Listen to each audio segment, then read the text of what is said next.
qui nous fait tomber sous le charme d'une Mazda, c'est ce que l'on ressent au volant. Le confort raffiné, le plaisir, la puissance. Mazda, conduisez sans mesure. Découvrez-en plus sur Mazda.ca. Point radio. Si c'est vrai qu'on aime autant qu'on déteste, Martineau, C'est sûrement l'animateur le plus aimé au Québec. Vous écoutez Martineau. Cube Radio. Alors, nous parlons avec Yasmine Abdel-Fadel, analyste politique que vous pouvez entendre à l'émission d'Antoine Robitaille, là-haut sur la colline. Yasmine, je rigolais tantôt avec Jean-François Guérin de LCN en disant que nous avons inventé un nouveau chiffre au Canada, le gonzillion. Écoute, là, il n'y a jamais assez de zéro avec les Trudeau. Ben, hier, il y a du monde qui disait qu'il pleuvait des milliards. Moi, je dis que c'était un ouragan de milliards. Là, tu sais, ça tombait de partout. Là, on savait plus où en donner de la tête. Mais tu sais, c'est le premier budget après le déclenchement de la pandémie. Et c'est surtout, puis là, je veux qu'on le souligne, là, c'est le premier budget déposé par une femme au Canada. Ça n'a pas été assez souligné ça. Puis là, c'est important, tu sais. Mais c'est pas un budget où il y a juste des mauvais coups. Il y en a aussi des bons coups.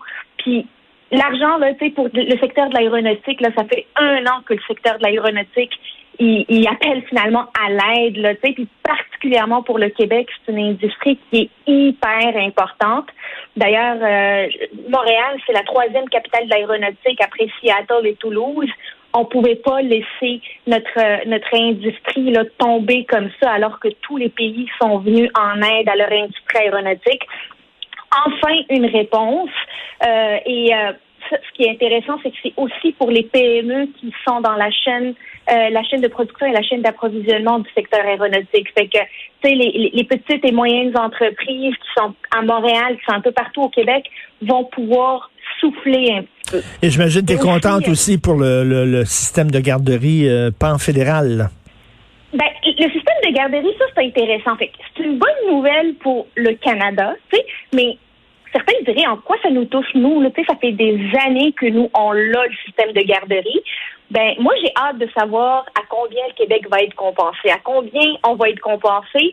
Ça va amener des super belles discussions entre Éric Girard, notre ministre des Finances, puis Chrystia Freeland. Mais il a l'air content, Éric Girard. Là. Il a l'air tout sourire aujourd'hui. Là. Ça a l'air qu'on va être compensé. On verra jusqu'à quelle hauteur on va être compensé, parce que quand même, on a dépensé beaucoup d'argent pour le développer, ce système-là. J'espère qu'on sera compensé à notre juste part, mais aucun transfert pour la santé. Et là, la santé, ben oui. là, les provinces, ils ont eu plein la gueule. Il y a eu des dépenses énormes de la part des provinces pendant la pandémie. Puis là, toutes les provinces, il y a un front commun où toutes les provinces ensemble, c'est pas le Québec tout seul, là, toutes les provinces ensemble, on a demandé d'être compensées par le fédéral, puis c'est un gros non. C'est un gros majeur qu'on nous a montré hier, là. Mais Richard, qu'est-ce qui est plus sexy, là? De augmenter les transferts en santé puis les donner aux provinces pour qu'elles les dépensent? Ou envoyer un beau petit chèque de 500 $ à nos aînés au mois d'août, juste avant les élections, bizarrement. Tu sais, qu'est-ce qui est plus sexy? Là, les aînés, là, ils vont l'avoir, il va être encore chaud dans leur poche, le chèque de 500 $ quand ils vont devoir aller voter au mois de septembre. C'est ça, les choix que le gouvernement fédéral a fait. Fait que peut-être qu'Éric Girard, il est bien content, mais je suis pas sûre. Tu sais, les discussions vont être ardues en matière de santé, là. Tu sais, on peut pas juste ne pas aider les provinces pour les dépenses en santé, alors que qu'elles ont complètement explosé, à plus forte raison pendant la pandémie. Mais rappelons-nous que même avant la pandémie, les dépenses en santé étaient complètement déséquilibrées.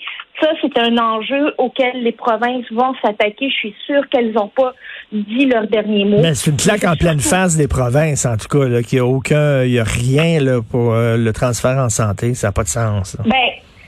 Surtout en fait, non seulement il n'y a rien, mais il y a aussi une espèce d'ingérence là dans toutes les compétences provinciales. Tu sais, le gouvernement Trudeau veut des normes nationales pour les centres d'hébergement pour les personnes âgées, puis les soins de longue durée. Mais c'est pas la compétence fédérale. Puis rien nous dit que le fédéral aurait mieux fait que les provinces. Tu sais, les garderies, Oui, c'est ça. Il y a un côté paternaliste là-dedans, là, en disant, tassez-vous, le fédéral, on va vous montrer comment gérer ça parce que vous n'êtes pas capable de le faire tout seul. Exactement. Tu sais, le côté du fédéral, là, pour dire, tu sais, nous, on veut des normes, là, from coast to coast to coast. Ben, ça marche pas toujours, puis on peut pas avaler ça. Tu sais, le fédéralisme, là, c'est pas le fédéral qui est l'espèce d'autorité suprême, puis les provinces qui sont en dessous.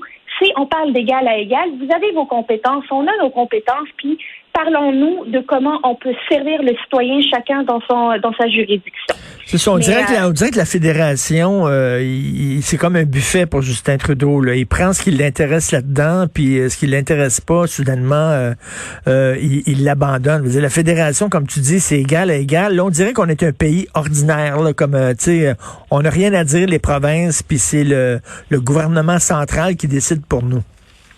Ben, je suis pas sûre que les provinces vont laisser ça passer. Donc, il va y avoir ces discussions-là. On comprend, par exemple, que ce budget-là s'inscrit dans une stratégie, je veux même pas dire préélectorale, elle est électorale, tu sais. On le sait que Justin Trudeau, visiblement, sa campagne électorale, il va la faire sur les familles, sur les services de garde, sur tout le monde va recevoir de l'argent avec ce budget-là. Là, tu sais, faut être vraiment isolé pour pas avoir d'argent avec ce budget-là. Les aînés, les entrepreneurs, les centres d'hébergement pour les femmes violentées, il y en a pour tout le monde.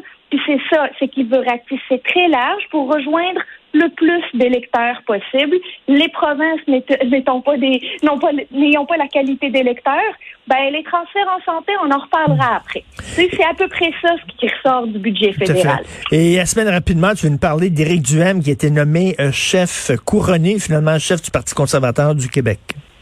Ben oui, Éric Duhaime qui a été, on a un nouveau chef au Parti conservateur du Québec qui nous apprend d'ailleurs qu'il y a 14 000 membres qu'il y a dans le Parti conservateur. Ben moi je trouve ça très intéressant parce que ça vient jouer dans l'échiquier politique. C'est là, c'est la droite qui va tasser un petit peu tout le monde un peu plus à la gauche. On sait que Éric Duhaime, il y a beaucoup de visibilité. Il ne se cache pas pour sortir dans les médias. Ça va être intéressant de le voir se positionner sur des enjeux plus que juste ceux qui, je veux dire, en guillemets, populistes, là. Par contre, son discours, il m'a fait un petit peu sourciller, là.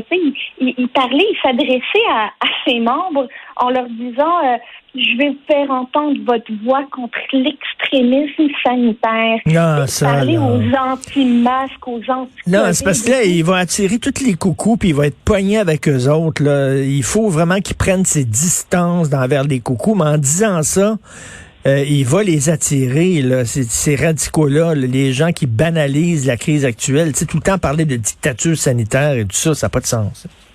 Ben, ça n'a pas de sens, puis ça, c'est un jeu dangereux auquel Éric Duhaime devra faire hyper attention.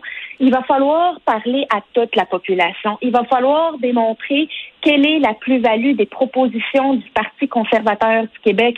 Pas juste à parler aux frustrés et aux manifestants, pas de masque, pas de vaccin, puis de faire peur au monde. Ça marche pas. Il a une responsabilité aujourd'hui, à titre de chef d'un parti au Québec, de porter la voix de la raison. Tout à fait. Puis surtout qu'à un moment donné, la pandémie va être derrière nous, peut-être. Mais tiens, au milieu de l'été, il va falloir qu'il change un peu son disque. Merci beaucoup, Yasmine. On se reparle demain. Salut. Parce qu'en assurance, ce qui compte le plus, c'est d'être là quand ça compte pour vous. Promutuelle Assurance est heureux d'être là partout avec les auditeurs de cette émission. Fiers de protéger les biens des Québécois depuis près de 170 ans aux 4 coins du Québec. Promutuelle Assurance est là. Bon balado.